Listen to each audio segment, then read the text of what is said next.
हो गया। Good morning बच्चों। Thank you. आज हम लोग अपने संवेदी अंगों के विषय में जानेंगे। जो 5 ज्ञानेंद्रियां हैं, 5 ज्ञानेंद्रियां हैं, इसके विषय में पहले जानते हैं हम। पहली ज्ञानेंद्रिय क्या है? इसका आहार क्या है? दूसरी ज्ञानेंद्रिय क्या है? इसका आहार क्या है? तीसरी ज्ञानेंद्रिय इसका आहार क्या है? चौथी ज्ञानेंद्रिय क्या है? इसका आहार क्या है? पांचवी ज्ञानेंद्रिय क्या है? इसका आहार क्या है? ये 5 ज्ञानेंद्रियां हैं और आप लोग देखेंगे कि 5 ज्ञानेंद्रियों से ही हमें जो ज्ञान होता है वही ज्ञान हमको होता है। हमारे पास कोई छठी ज्ञानेंद्रिय नहीं है। 5 ज्ञानेंद्रियों से ही हमारा ज्ञान होता है। लेकिन कभी कभी हम देखते हैं किसी कोई बच्चा जो है जन्मांध होता है, जन्म से ही अंधा होता है, तो ऐसी स्थिति में देखेंगे कि वो अपना काम इन 4 ज्ञानेंद्रियों से ही चलाता है। लेकिन जो स्वस्थ मनुष्य है उसके ज्ञानेंद्रियां जो है 5 है। हमारे पास छठी ज्ञानेंद्रियां नहीं है। अब इसको इनका ज्ञान हम देखते हैं एक उदाहरण के माध्यम से। जैसे आप लोग देखे होंगे कि ग्रामीण इलाकों में, गांव में कोई महिला या कोई पुरुष आम बेचने के लिए जब टोकरी में आता है तो आप लोग देखे होंगे कि घर से ही वो गली में चिल्लाता है जोर से। क्या चिल्लाता है? आम ले लो, आम ले लो। तो घर में जो महिला होती है, हमारी माँ बहनें जो होती है, जब आम को सुनती है तो सबसे पहले उसका आम का आहार कौन कर रहा है? सबसे पहले उसका आहार कर रहा है।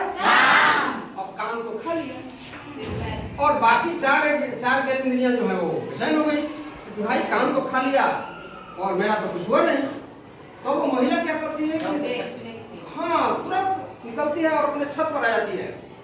छत पर आकर के और टोकरी जो लेकर के मेले जा रही है, ऊपर से उसको देखती है। ऊपर से देखती है तो आम दिखाई देता है। आम दिखाई देता है, लाल पीले मीठे एकदम सुंदर सुंदर जब फल देखती है तो उसका अभी कौन आहार कर रहा होगा? उसका आहार उस समय कर रहा होगा। आंख भी आहार कर लिया, कान भी आहार कर लिया, तो बेचैन हो जाती है हमारी तीसरी ज्ञानेंद्रिय त्वचा।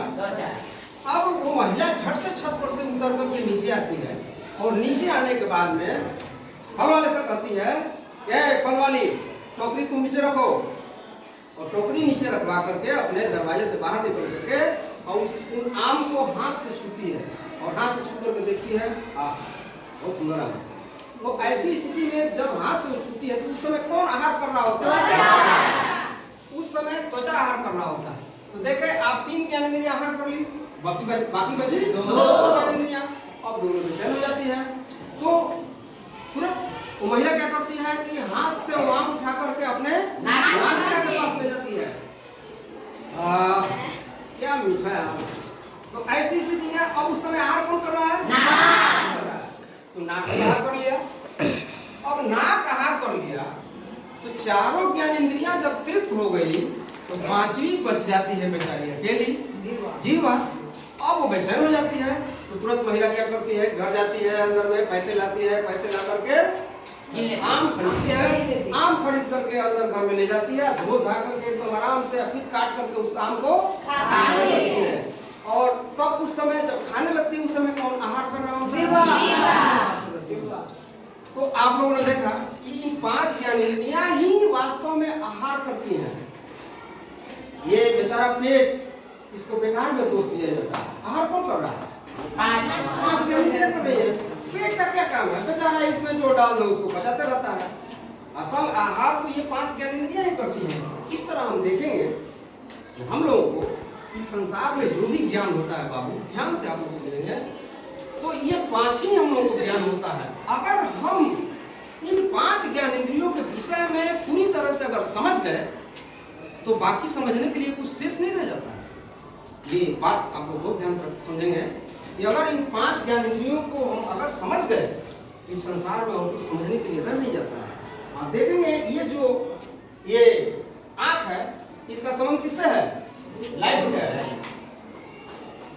और ये लाइट फिजिक्स का मेन चैप्टर है। और ये देखेंगे कान, ये साउंड है, ये फिजिक्स, ये 2 ही है। फिजिक्स में जानकारी जो है इन्हीं दो कैटेगरी में होने वाली है। कौन कौन?